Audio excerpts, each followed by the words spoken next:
Apollo entered the Roost, taking a seat in front of the counter. The cafe was mostly empty today, save for Caesar and Serrano, who were perched at their regular spots. Both of them were arguing about something when he turned to look at Apollo.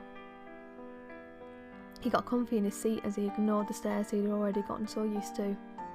Ordering as usual, a cup of black coffee, he quietly waited for the owner to brew his drink.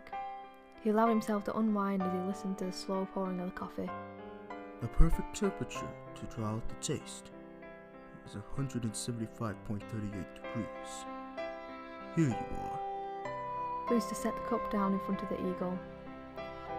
Apollo gave a curt nod and promptly took a sip of the steaming hot beverage. He gave a small smile.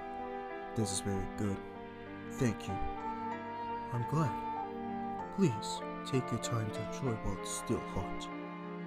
The Rooster remarked before going back to polishing cups. He always told his customers that coffee was always best savoured hot, and any suggestions of letting it cool down were met by a baffled stare. Because of that, Apollo always drank his coffee right after it was made. The stereo was playing KK Lullaby, a song by KK Slider. It was a substitute for the real KK Slider, who only came to play on Saturdays. The music wasn't any less calming though. He rested one wing on the table as he sipped at his coffee, idly staring at the wall in front of him. He began thinking about anything, about his life recently, or the things that were happening in a small village. The fireworks festival was coming up. He would look at the excited children, animatedly talking about how they were going to stuff themselves full of unhealthy food from the stalls.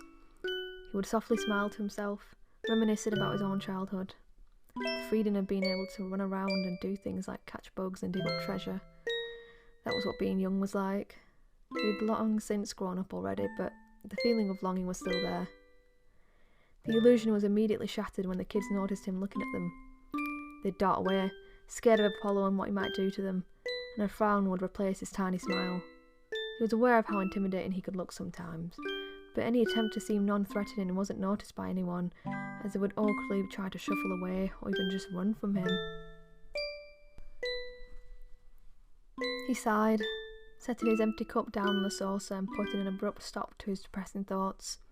He got ready to pay just as Brewster turned around. Would you like another cup, Koo? He asked. Apollo set the coins down on the counter. Yes, please. The owner nodded his head and picked a clean cup from the many he just finished polishing, discarding the empty one in the sink with a saucer. He took the already brewed pot of coffee and poured it in. Enjoy, Koo. He placed the cup down on the new saucer and slid the coins off the table, putting them in the cash register.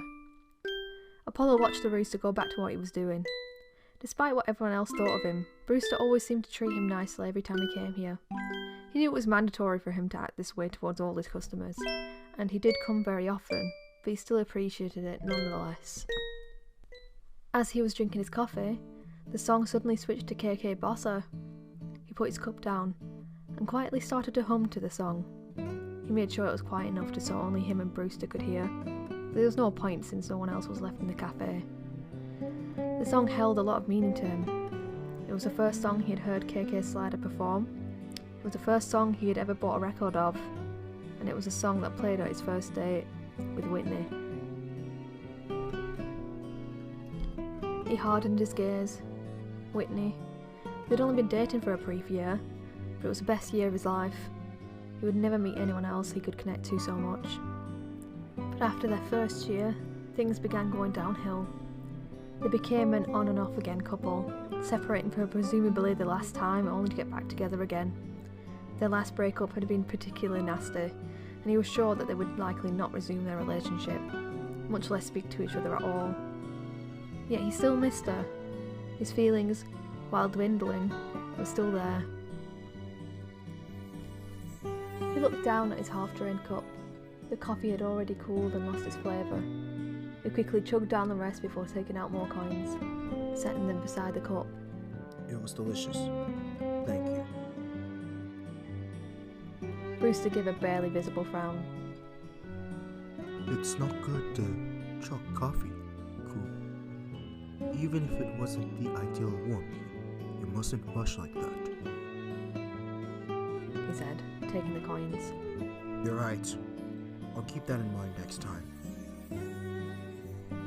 Apollo smiled politely and walked out of the cafe, climbing the stairs to the museum. As he was walking, he passed by someone with white fur. Taking a double take, he saw that the attractive figure he walked past was Whitney. He didn't pause as he exited the museum, but instead stared at her from the corner of his eye. He had seen her around town, strolling about sometimes, but it had been a while since he'd gotten to be that close to her, if even for a second. She'd gotten prettier. He turned his gaze back to the exit. Even if those were his thoughts, it didn't make any difference in what she thought of him. She hadn't looked back once they crossed paths. He sighed again. The whole purpose of his visits to the Roost was to relax his mind, but he found that they were starting to follow a pattern.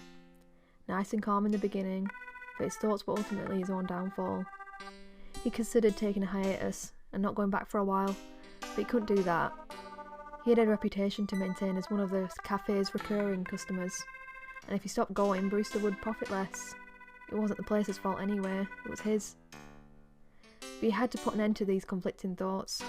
Whitney and him weren't going to get back together, but he could at least try to reconcile with her. Perhaps they could at least be on speaking terms again. It was less of a friendly gesture and more of a selfish desire to put his own thoughts to rest. He would make it into a friendly gesture though. Taking a detour to the gardening store, he went inside and looked at the vast selection of flower seeds. At first glance, nothing in the aisle interested him. Just as he was about to move on to Tom Nook's, he spotted a bag of seeds for blue roses. Blue roses. Perhaps Whitney would like those. He bought a couple bags and walked off, carrying them in his wing. He already had all the necessary tools at home to raise flowers. It had been a long while since he had last took care of a garden. His skills were a bit rusty, but he was sure he could grow some beautiful flowers to give as a bouquet to his ex. He paused. Wasn't this less friendly and more romantic? Well, it was too late now. By the time the sun had started setting, he had planted as much of the flowers as his soil could fit. He grabbed his watering can and gave all the seeds an even share of water. He wiped his forehead with a wing. He ended up working all afternoon, which really worked up a sweat for him. He carried all his gardening tools back to his shed and went back to the front to check up on things. It still looked like an empty bed of soil, but soon small green stalks would sprout up and they would eventually become beautiful bright blue roses. He was looking forward to it. Whitney opened her door, having heard someone ring the doorbell. She looked around. There was no one standing there. She quirked an eyebrow. Was this a prank? Just as she was about to close her door, her eyes drifted downwards and she lightly gasped. Sitting on her doorstep was a giant bouquet of her favourite blue roses. She picked it up, gazing at the dazzlingly bright flowers. They were absolutely beautiful. But who could they be from? She turned it around for any sign of a name tag or a card, but found nothing. Looking down again, she found a piece of paper on the ground. Apollo, it said in cursive. So, it was him who gave her the roses. She observed the bouquet again. The flowers were in impeccably good condition, probably from months of intense loving and care. She put them to her nose, giving a deep whiff and letting the sweet scent fill her nostrils. She pulled away. Picking up the paper, she turned it over to see if it said anything else on it. It didn't. He was going to have to try harder than that if he wanted her to speak to him again. But this was a good start. She smiled, closing the door behind her.